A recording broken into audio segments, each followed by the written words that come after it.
ഭക്തിസാന്ദ്രമായിരുന്നു നമ്മുടെ ഇന്നത്തെ വൈകുന്നേരം. പൊന്നമ്പലമേട്ടിൽ മകരവിളക്ക് തെളിഞ്ഞു.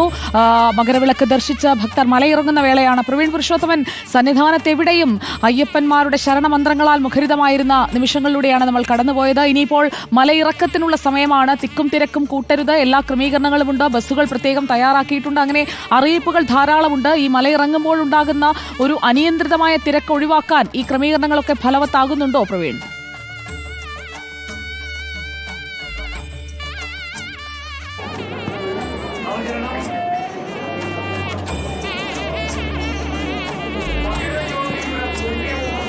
സുജയ, ഇപ്പോൾ ഏതായാലും പോലീസ് ഇപ്പോൾ ഈ ഭക്തരെ വളരെ നിയന്ത്രിച്ചുകൊണ്ടാണ് സന്നിധാനത്ത് നിന്നും പമ്പയിലേക്ക് ഇറക്കി വിടുന്നത്.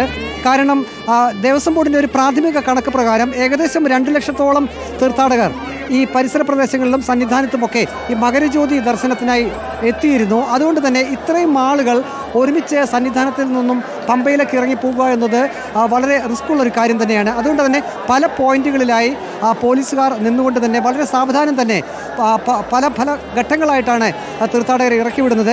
ഇപ്പോൾ നമുക്ക് ദൃശ്യങ്ങളിൽ കാണാൻ സാധിക്കും. നേരത്തെ നാം കണ്ടതുപോലെ തന്നെ 108 പടികളിൽ ഉൾപ്പെടെ ഇപ്പോഴും തീർത്ഥാടകർ അവിടെ ഇരിക്കുന്ന ഒരു കാഴ്ച നമുക്ക് കാണാം. അതായത് പൂർണ്ണമായും തീർത്ഥാടകർ ഇപ്പോഴും മലയിറങ്ങാൻ തുടങ്ങിയിട്ടില്ല എന്ന് പറയാം. കാരണം ഇപ്പോൾ തന്നെ ഈ വലിയ നടപ്പന്തലിൽ ഈ സന്നിധാനത്ത് നിന്നും പമ്പയിലേക്ക് ഇറങ്ങുന്നതിന് പ്രത്യേക ഒരു പാത സൗകര്യം ഒരുക്കിയിട്ടുണ്ട്. നേരത്തെയാണെങ്കിൽ ട്രാക്ടറുകൾ കയറി വരുന്ന സ്ഥലം, അതേ സ്ഥലത്ത് തന്നെയായിരുന്നു തീർത്ഥാടകരും കയറി വന്നിരുന്നത്.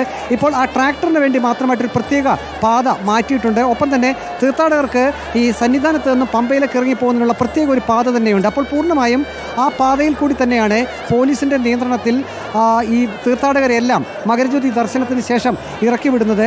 നേരത്തെ ഞാൻ പറഞ്ഞതുപോലെ തന്നെ അധിക പോലീസിനെ ഇവിടെ നിയോഗിച്ചിട്ടുണ്ട്. 5000-ഓളം പ്രത്യേക പോലീസുകാരെ തന്നെ നിയോഗിച്ചിട്ടുണ്ട്. അപ്പോൾ അവരുടെ എല്ലാം മേൽനോട്ടത്തിലാണ് ഇപ്പോൾ ഈ മകരജ്യോതി ദർശനം കണ്ടതിന് ശേഷം തീർത്ഥാടകരെ ഇറക്കി വിടുന്നത്. ഇപ്പോൾ നമുക്ക് കാണാൻ സാധിക്കും ഇപ്പോഴും ദർശനത്തിനായി വലിയ ക്യൂ തന്നെയാണ് അനുഭവപ്പെടുന്നത്.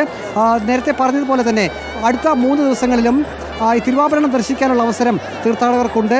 സാധാരണഗതിയിൽ ഈ മകരജ്യോതി ദർശനം അതിനുശേഷം വരും ദിവസങ്ങളിലും ശബരിമലയിൽ നല്ല തിരക്ക് തന്നെ അനുഭവപ്പെടാറുണ്ട്. ദിവസങ്ങളിലും തിരുവാഭരണ വിഭൂഷിതനായി അയ്യപ്പനെ ദർശിക്കാനുള്ള അവസരം ശബരിമല കയറിയെത്തുന്ന ഭക്തർക്കുണ്ടാകും. ഇനി അങ്ങോട്ട് ദർശനത്തിന് സാധാരണ നടപടിക്രമങ്ങൾ, അതുപോലെ തന്നെ ഇപ്പോഴുണ്ടായിരുന്ന ഇന്നത്തെ ആ ഒരു പരിധി, തീർത്ഥാടകരുടെ എണ്ണത്തിലുണ്ടായിരുന്ന നിയന്ത്രണം, അതൊക്കെ മാറുകയാണ്.